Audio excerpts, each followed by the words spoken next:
मंगल भवन अमंगल हारी, तबहु से दशरथ अजुर बिहारी।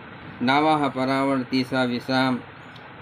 भूप बिलो के लिए उरलाई, अब बैठे हरस रजाय सुपाई। देख राम सब सभा जुड़ानी, आलोचन लाभ अवध अनुमानी। राजा ने देखते ही उन्हें हृदय से लगा लिया। तदंतर वे आज्ञा पाकर हर्षित होकर बैठ गए। श्री रामचंद्र जी के दर्शन कर और नेत्रों के लाभ की बस यही सीमा है, ऐसा अनुमान। सारी सभा शीतल हो गई, अर्थात सबके तीनों प्रकार के ताप सदा के लिए मिट गए। पुनि वशिष्ठ मुनि कौशिक आए, सुभग आसन मुनि बैठाए। सुतन समेत पूज पद लागे, निरख राम दो गुरु अनुरागे। फिर मुनि वशिष्ठ जी और विश्वामित्र जी आए। राजा ने उनको सुंदर आसनों पर बैठाया और पुत्रों समेत उनका पूजन करके उनके चरण लगे। दोनों गुरु श्री राम जी को देखकर प्रेम में मुग्ध हो गए। कहे वशिष्ठ धर्म इतिहासा, सुनहि महेशु सहित रनिवासा। मुनि मन अगम गाद सुत करनी, मुदित वशिष्ठ विपुल विध बरनी। वशिष्ठ जी धर्म के इतिहास कह रहे हैं और राजा रनिवास सही सुन रहे हैं, जो मुनियों के मन को भी अगम्य है। ऐसी विश्वामित्र जी की करनी को वशिष्ठ जी ने आनंदित होकर बहुत प्रकार से वर्णन किया। बोले वामदेव सब साची, अकीरत कलित लोक तिहु माची। सुनि आनंद भयो सब काहू, राम लखन उरे अधिक उछाहू।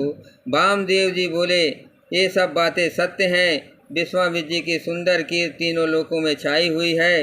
ये सुनकर सब किसी को आनंद हुआ। श्री राम लक्ष्मण के हृदय में अधिक उत्साह आनंद हुआ। मंगल भवन अमंगल हारी, तबहु से दशरथ अजुर बिहारी। मंगल मोद उछानित, जाहे दिवस ही भात। उमगी अवध आनंद भरे, अधिक अधिक अधिकात। सुदिन सुदिकल कंकन छोरे, मंगल मोद विनोद न थोरे। नित नव सुख सुर देख सिहाई, अवध जन्म जाचहि विद पाई। अच्छा दिन सुख मुहूर्त सोच कर सुंदर कंकड़ खोल गए। मंगल आनंद और विनोद कुछ कम नहीं हुए, अर्थात बहुत हुए। इस प्रकार नित्य नए सुख को देखकर देवता सिहाते हैं और अयोध्या में जन्म पाने के लिए ब्रह्मा जी से याचना करते हैं। विश्वामित्र चलन नित चहई, और राम सप्रेम विनय बस रहई। दिन दिन दिन सय गुण भूपत भाऊ, देख सराह महामुनि राऊ। विश्वामित्र जी नित्य ही चलना अपने आश्रम जाना चाहते हैं, पर रामचंद्र जी के स्नेह और विनय बस रह जाते हैं। दिनों दिन राजा का 100 गुना भाव प्रेम देकर महामुनि राज विश्वामित्र जी उनकी सराहना करते हैं। मांगत विदा राव अनुरागे, सुतन समेत ठाड़ भे आगे। नाथ सकल संपदा तुम्हारी, मैं सेवक समेत सुत नारी। अंत में सब विश्वामित्र ने विदा मांगी। अंत में जब विश्वामित्र ने विदा मांगी, तब राजा सप्रेम होकर के और पुत्रों सहित आगे खड़े हो गए। ये बोले, हे नाथ, ये सारी संपदा आपकी है, मैं तो स्त्री पुत्रों सहित आपका सेवक हूँ।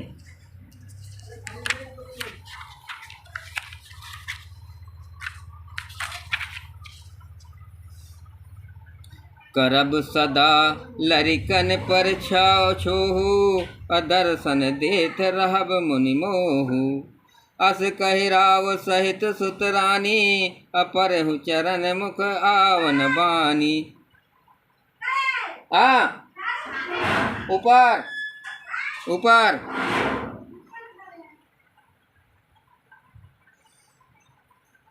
करब सदा लरिकन पर छूहू, अदर्शन देत रहब मुनि मोहू।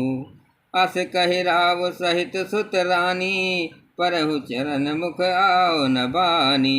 हे मुनि, लड़कों पर सदा स्नेह करके रहिएगा और मुझ पे दर्शन देते रहिएगा। ऐसा कह करके पुत्रों और रानियों सहित राजा दशरथ जी विश्वामित्र जी के चरणों पर गिर पड़े। प्रेम विवल हो जाने के कारण उनके मुख से बात नहीं निकलती। दीन आशीष विप बहु भांति, चले न प्रीत रीत कहे जाती। राम सप्रेम संग सब भाई, आयस पाय फिरे पहुँचाई। ब्राह्मण विश्वामित्र ने बहुत प्रकार से आशीर्वाद दिए और वे चल पड़े। प्रीत का रीत कहीं नहीं जाती। सब भाइयों को साथ लेकर श्री रामचंद्र जी प्रेम के साथ उन्हें पहुंचाकर और आज्ञा पाकर लौटे। मंगल भवन अमंगल हारी, तब से दशरथ अजुर विहारी। राम रूप भूपति भगत, ब्याहु छाहु आनंद। जात सराहत मनहि मने, मुदित गाधि कुल चंद। गाधि कुल के चंद्रमा विश्वामित्र जी बड़े हर्ष के साथ श्री रामचंद्र जी के रूप, राजा दशरथ जी की भक्ति, चारों भाइयों के विवाह और सबके उत्साह और आनंद को मन ही मन सराहते जाते हैं। वामदेव रघुकुल गुर ज्ञानी, बहुर गाद्य शुद्ध कथा बखानी। सुनि मुनि सुजहु मनहि मन राऊ, बरनत आपन पुण्य प्रभाऊ। वामदेव जी और रघुकुल के गुरु ज्ञानी वशिष्ठ जी फिर विश्वामित्र जी की कथा बखान कर कहे। मुनि का सुंदर यश सुनकर राजा मन ही मन अपने पुण्यों के प्रभाव का बखान करने लगे। बहुरे लोग रजायस भयऊ, असुतन समेत न पत गह गायो। जहाँ तहाँ राम ब्याह सब गावा, सुजस पुनीत लोग तिह छावा। आज्ञा हुई तब लोग अपने अपने घरों को लौटे। राजा दशरथ जी भी पुत्रों सहित महल में गए। जहाँ तहाँ सब श्री रामचंद्र जी के विवाह की गाथाएं गा रहे हैं। श्री रामचंद्र जी का चरित्र सुयश तीनों लोकों में छा गया। आए ब्याह राम घर जब ते, आए ब्याह राम घर जब ते। बसय आनंद अवध सब तब ते, प्रभु विवाह जस भयउ छाहु।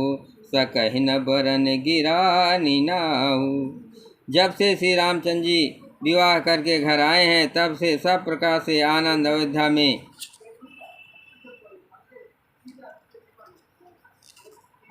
आकर बसने लगा। प्रभु के विवाह में जैसा आनंद उत्साह हुआ, उसे सरस्वती और सर्पों के राजा शेष जी भी नहीं कह सकते हैं।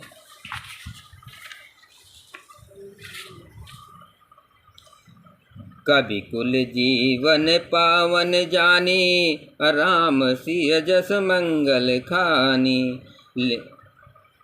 ते मैं कछु कहा बखानी, करन पुनीत हेत निजवानी। श्री सीताराम जी के यशों का, कवि कुल के जीवन का पवित्र करने वाला और मंगलों की खान जानकर इसमें मैंने अपनी वाणी को पवित्र करने के लिए कुछ थोड़ा सा बखान कहा है। मंगल भवन अमंगल हारी, तब से दशरथ अजुर विहारी। निज गिरा पावनि करन कारण, राम जस तुलसी कहो। रघुवीर चरित अपार, बारिद पार कवि कौने लहो। उपबीत ब्याह उछाह, मंगल सुन जे सादर गावै। वैदेही राम प्रसाद ते, जन सर्वदा सुख पावै। अपनी वाणी को पवित्र करने के लिए तुलसी ने राम का यश कहा है, नहीं तो श्री रघुनाथ जी का चरित अपार समुद्र है।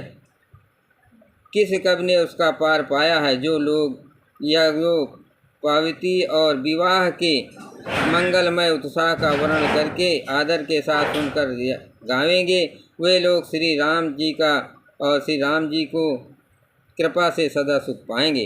मंगल भवन मंगल हारी, तब से दशरथ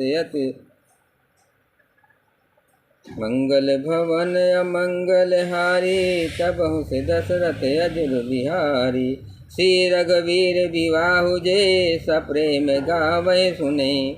तिन कहु सदा उचाऊ, मंगल तयन राम जसु।